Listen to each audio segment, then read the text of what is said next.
మరో బ్రేకింగ్ చూస్తున్నాం. తెలంగాణలో సంచలనం సృష్టించిన గొర్రెల స్కామ్ కేసులో మరింత కీలక అంశాలు వెలుగు చూసే అవకాశం ఉంది. ఇద్దరు నిందితులను 3 రోజుల పాటు ఏసీబీ కస్టడీ కోరక నాంపల్లి కోర్టు అనుమతించింది. ఈ స్కామ్ లో అక్షరాల 700 కోట్ల రూపాయల అవినీతి జరిగినట్లు ఏసీబీ తేల్చింది. దీంతో పశుసంవర్ధక శాఖ chief executive officer Ramachandra Nayak, మాజీ మంత్రి తలసాని, మాజీ ఓఎస్డీ కళ్యాణ్ కుమార్ ను 3 రోజుల కస్టడీకి తీసుకోనుంది ఏసీబీ.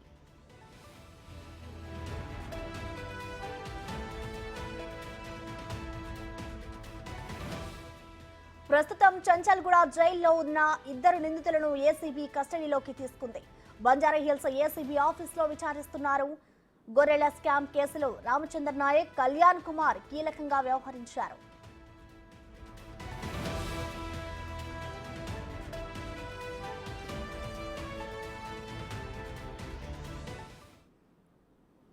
తెలంగాణలో సంచలనం సృష్టించిన గొర్రెల స్కామ్ కేసులో అయితే మరింత కీలక అంశాలు వెలుగు చూసే అవకాశం కనిపిస్తోంది.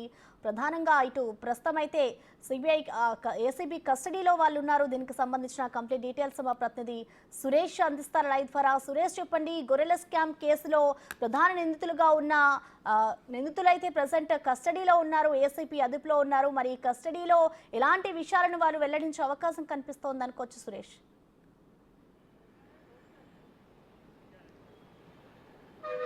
7 రోజుల పాటు నిందితులను కస్టడీకి కోరిన ఏసీబీ 3 రోజులు మాత్రమే కోర్టు అనుమతించింది. ఈ రోజు నుంచి బుధవారం వరకు కూడా ఏసీబీ వారిని విచారించనుంది. ఏసీబీ కార్యాలయం బంజారాహిల్స్ కార్యాలయంలో వాళ్ళని విచారిస్తున్నారు. గొర్రెల స్కామ్ కేసుకు సంబంధించి 700 కోట్ల రూపాయల స్కామ్ జరిగినట్టు గుర్తించడం జరిగింది. మొత్తం గ్రామ స్థాయి నుంచి కూడా ఆ ఫీల్డ్ అసిస్టెంట్ వెటర్నరీ డాక్టర్లు ఈ స్కామ్లో పాల్గొన్నట్టు తెలుస్తుంది. ముఖ్యంగా రామచంద్ర నాయక్, అదేవిధంగా కళ్యాణ్ కుమార్, వీరిద్దరి పాత్రనే చాలా కీలకంగా ఉంది. దాదాపు 6,000 కోట్ల రూపాయలు గత ప్రభుత్వం గొర్రెల స్కీమ్కి విడుదల చేస్తే అందులో 700 కోట్ల రూపాయల స్కామ్ జరిగినట్టు ఏసీబీ 4 నెలల దర్యాప్తులో గుర్తించింది. అందులో వీరి పాత్రనే చాలా కీలకంగా ఉన్నట్టు ఏసీబీ అధికారులు గుర్తించి వారిని అరెస్ట్ చేయడం జరిగింది. ఇప్పుడు ఈ 3 రోజులు వీరిని విచారించి అసలు పశుసంవర్ధక శాఖలో ఎంత స్కామ్ జరిగింది, ఇప్పుడు కేవలం 2,10,00,000లకు సంబంధించిన కేసు పైనే ఏసీబీ దర్యాప్తు చేసింది. ఈ దర్యాప్తులో భాగంగా మొత్తం 700 కోట్ల రూపాయలు స్కామ్ జరిగినట్టు గుర్తించడం జరిగింది. ఈ స్కామ్లో ఎవరెవరి పాత్ర ఉంది, ఎవరెవరికి నిధులు మళ్లించారు, మొత్తం విచారిస్తే మరికొంతమందిని అరెస్ట్ చేసే అవకాశం కనబడుతుంది. ఇప్పటికే 10 మంది నిందితులని అరెస్ట్ చేసి ఏసీబీ రిమాండ్ తరలించడం జరిగింది. ఇందులో కీలకమైన వ్యక్తులే పశుసంవర్ధక శాఖ మాజీ డైరెక్టర్గా, ప్రస్తుతం చీఫ్ ఎగ్జిక్యూటివ్ ఆఫీసర్గా ఉన్నటువంటి రామచంద్ర నాయక్, ఆయన కింద పనిచేసే ఉద్యోగుల పాత్ర కూడా చాలా కీలకంగా ఉన్నట్టు తెలుస్తుంది. ఎవరైతే ఈ స్కామ్కి సంబంధించి సహకారం అందించని అధికారులని ఇతర జిల్లాలకు బదిలీ చేసి వారిని వేధింపులకు గురి చేసినట్టు ఆరోపణలు ఉన్నాయి. కాబట్టి అప్పటి మాజీ మంత్రి తలసాని శ్రీనివాస్ యాదవ్, ఓఎస్డీ కళ్యాణ్ కుమార్ కూడా చాలా కీలకమైన డాక్యుమెంట్స్ని దొంగిలిస్తుండగా నాంపల్లి పోలీసులు రెడ్ హ్యాండెడ్గా పట్టుకొని ఆయన పైన కేసు నమోదు చేయడం జరిగింది. ఆ కేసు కూడా నడుస్తుంది. ఆ ఫైల్స్ అన్నిటిని కూడా ఎందుకు ఆటోలో తరలించాల్సి వచ్చింది, మొత్తం అంటే ఈ నిధుల జారీకి సంబంధించిన ఫైల్స్లో ఎలాంటి అక్రమాలు జరిగాయి, ఈ కాంట్రాక్ట్ వ్యవస్థని ఇటు మోయినుద్దీన్ని తీసుకొచ్చిందే కళ్యాణ్ కుమార్, అదేవిధంగా రామచంద్ర నాయక్ అని చెప్పేసి తెలుస్తుంది. ఇటు కాంట్రాక్టర్ మోయినుద్దీన్ కూడా హైకోర్టుని ఆశ్రయించి తనపై నమోదైన కేసుని కొట్టివేయాలని చెప్పేసి కోరడంతో హైకోర్టు తిరస్కరించింది. ఆయన వేసిన పిటిషన్ని కొట్టివేసి విచారణకు హాజరు కావాల్సిందిగా హైకోర్టు ఆదేశించడం జరిగింది. కానీ మోయినుద్దీన్ ఒక్కటే కాదు, ఇంకా చాలామంది కాంట్రాక్టర్లు ఈ గొర్రెల స్కామ్లో ఇన్వాల్వ్ అయ్యారు. ఒక్కొక్క దశలో ఒక్కొక్క కాంట్రాక్టర్ ఇన్వాల్వ్ అయ్యి మొత్తం స్కామ్కి పాల్పడ్డట్టు తెలుస్తుంది.